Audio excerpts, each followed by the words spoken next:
नमस्कार, दीपाज किचनमध्ये आपले स्वागत आहे। आज आपण पौष्टिक असे पालक सूप करणार आहे, अगदी घरच्या घरी उपलब्ध साहित्यामध्ये। तर त्यासाठी मी पालक स्वच्छ निवडून घेतला, नंतर धुवून त्याचे बारीक चिरून घेतला। अशा प्रकारे करून पहा, खूप मस्त असे पालक सूप तयार होते। आता एक कढई घेतली, त्यामध्ये थोडे तूप घातले, तुम्ही बटरही वापरू शकता, पण मी तर साजूक तुपाचा वापर केला आहे।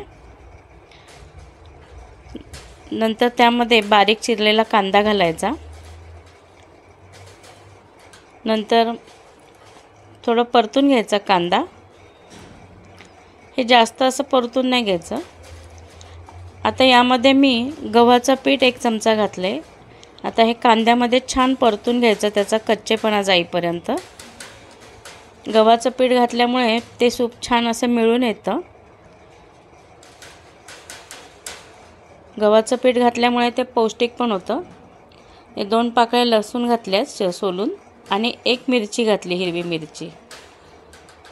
आता हे सगळे छान परतून त्यामध्ये ही पालकाची जी पाने आपण चिरून घेतली होती ती घालायची आणि अगदी थोडंसं हा शिजवून घ्यायचा। जास्त शिजवायचं नाही, नाहीतर मग त्याचा रंग काळपट होतो। अशा प्रकारे परतून थोडा शिजवून घ्यायचा। आता हा इतका शिजवायचा, जास्त शिजवलं तर ते काळपट होईल। बघा, असं छान हिरवा कलर आलाय। आता हे मिश्रण गार करून घ्यायचं आणि मिक्सरमधून बारीक वाटून घ्यायचं। आता त्याच कढईमध्ये हे पालकाचे जे मिश्रण आपण मिक्सरमधून काढले होते ते घातले। आता छान ढवळून घ्यायचे, मस्त हिरवा कलर आलाय त्याला। अशाच प्रकारच्या सोप्या रेसिपीसाठी चॅनलला लाईक, शेअर आणि सबस्क्राईब करा। आता त्यात मी थोडे मीठ घातले, मीठ थोडे घालायचे कारण पालकामध्ये मुळातच मीठ असते। नंतर या सूपला अगदी छान चव येण्यासाठी 1 कप दूध घालायचे, थोडी काळी मिरी पावडर घालायची आणि हे सूप असं मस्त उकळू द्यायचं।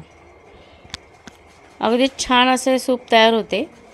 आता यामध्ये मी थोडीशी दुधाची साय घातली, तुम्ही क्रीम घालू शकता। मस्त असे हे दाटसर सूप तयार। अशाच प्रकारच्या सोप्या रेसिपीसाठी चॅनलला लाईक, शेअर आणि सबस्क्राईब करा। बघा, असे मस्त कलर पण खूप सुंदर आलाय।